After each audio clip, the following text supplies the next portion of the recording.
Hello everyone, welcome back to my channel. आज basically मैं उन सभी स्टूडेंट की कमेंट को पिक की हूँ जो मोस्ट ऑफ द क्वेरी आए हैं मेरे पास। इनसे रिलेटेड बहुत सारे कमेंट्स मुझे वन बाय वन करके आ रहे हैं, तो मुझे लगा कि इनकी कमेंट को मुझे पिक करना चाहिए एंड वन बाय वन करके आंसर दे देना चाहिए ताकि आपको इससे रिलेटेड सारे डाउट्स क्लियर हो जाए। अगर इसके अलावा भी आपके मन में कोई भी डाउट है तो आप कॉमेंट में पूछ सकते हैं। देखिए, सबसे पहले अगर हम ऑनलाइन आवंटन कार्यक्रम का बात करें तो देखिए अभी भी आपका एडमिशन प्रोसेस ही चलेगा।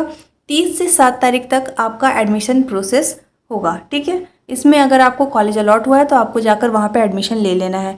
जैसे ही आपका 8 तारीख को वैकेंट सीट आएगा, इसी अकॉर्डिंग आपका सेकंड काउंसलिंग स्टार्ट होगा, क्योंकि आपको तभी पता चल पाएगा कि किस कॉलेज में अभी भी कितने कितने वैकेंट सीट हैं। बहुत सारे लोग ये पूछ रहे हैं कि मैम सेकंड काउंसलिंग कब से स्टार्ट होगा। तो देखिए, सेकंड काउंसलिंग आपका 10 तारीख से स्टार्ट होगा, जो कि 14 तारीख तक चलेगा, ठीक है। इसके बीच बीच में जाकर आपको वह काउंसलिंग करा लेना है, या आप अपने मोबाइल के थ्रू भी ईजिली बैठकर घर में आप काउंसलिंग करा पाएंगे। कैसे कराएंगे, इसके लिए देखिए फर्स्ट काउंसलिंग पे मैंने सेपरेट वीडियो बनाया हुआ है, तो मैं डिस्क्रिप्शन में दे दूंगी, तो आप वहाँ से देख पाएंगे, या आप मेरे चैनल पे विजिट कर सकते हैं, वहाँ से भी देख सकते हैं। एटलीस्ट आपको पहले से देख कर रखना चाहिए कि इसकी किस तरीके से काउंसलिंग बेसिकली किया जाता है, किस तरीके से कॉलेज को सिलेक्ट करना होता है, प्रेफरेंस किस किस कॉलेज को डाला जाता है।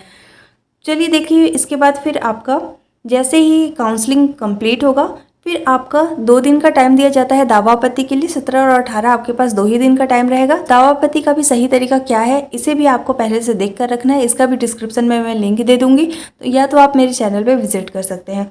इसके बाद देखिए, आपका सेकंड काउंसलिंग का फाइनल यानी कि फर्स्ट मेरिट लिस्ट जो है वो 21 तारीख को आ जाएगा।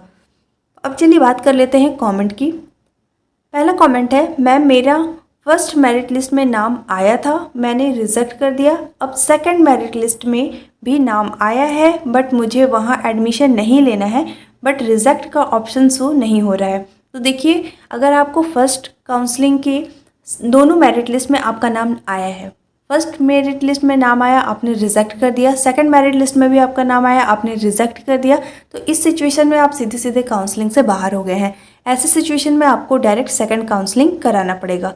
और एक चीज़ आपको देखिए, आपने एक बार गलती कर दिया, आपने उन्हीं कॉलेज को सिलेक्ट किया है जहां आपको एडमिशन नहीं लेना है ना। देखिए, बहुत सारे लोगों ने ये मिस्टेक किया हुआ है। बेसिकली वो ऐसे कॉलेज को भी सिलेक्ट कर ले रहे हैं जहां उन्हें एडमिशन नहीं लेना है, तो ऐसे सिचुएशन में फिर आपको बार बार चांस नहीं मिलेगा। आपको ये गलती सेकंड काउंसलिंग में नहीं करना है। नेक्स्ट है, जो स्टूडेंट अपना प्रेफरेंस चेंज नहीं करना चाहते हैं उन्हें कुछ नहीं करना होगा ना। तो यस, देखिए, अगर आपको अपने काउंसलिंग फॉर्म में कोई भी चेंजेस नहीं करनी है, अपने कॉलेज को ऐड नहीं करना है, तो आपको सेकंड काउंसलिंग कराने की नीड नहीं है। वही अपडेटेड हो जाएगा और आपको सेकंड काउंसलिंग नहीं कराना पड़ेगा। नेक्स्ट है, मेरा फर्स्ट काउंसलिंग में दोनों लिस्ट में मेरा नाम नहीं आया है, तो फिर सेकंड काउंसलिंग करवाना पड़ेगा क्या। देखिए, अगर आपका नाम नहीं आया है और आपको कॉलेज ऐड नहीं करना है, अपने प्रेफरेंस में चेंज नहीं करना है, तो आपको सेकंड काउंसलिंग कराने की नीड नहीं है। नेक्स्ट है, मेरा नाम आ गया था और कॉलेज एक्सेप्ट भी कर लिया, लेकिन वहाँ फ़ीस ज़्यादा है, तो मुझे वहाँ नहीं करना है, तो क्या करना पड़ेगा। तो देखिए, सबसे पहले मैं वही बोलूँगी, आपको प्रेफरेंस सेलेक्ट करते समय आपको डिसाइड कर लेना है कि आपको कौन से कॉलेज में एडमिशन लेना है, कहाँ आपकी पॉसिबिलिटी ज़्यादा है। अदरवाइज़ यही होता है कि आप कॉलेज को प्रेफरेंस में डाल देते हैं और फिर वहाँ पे आपका नाम आ जाता है और फिर आप वहाँ रिजेक्ट कर देते हैं, फिर आप काउंसलिंग से बाहर हो जाते हैं। तो देखिए, इसमें अभी आपको क्या करना है कि अगर आपने कॉलेज को एक्सेप्ट भी कर लिया है तो आप सीधे सीधे काउंसलिंग से बाहर है, आपको डायरेक्ट सेकंड काउंसलिंग करा लेना है। नेक्स्ट है, फर्स्ट काउंसलिंग में काउंसलिंग करवाया था, सेकंड में फिर करवाना पड़ेगा क्या मैम।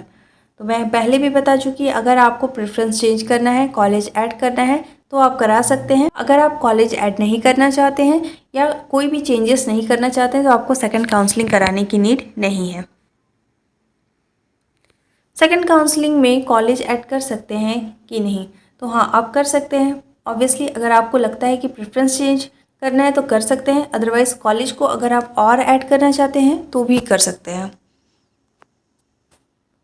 मैम मेरा फर्स्ट काउंसलिंग में मेरा नाम नहीं आया है और मुझे कॉलेज भी चेंज नहीं करना, तो मुझे वापस से सेकंड काउंसलिंग कराना पड़ेगा कि नहीं। आई होप आपको ये आंसर मिल गया होगा।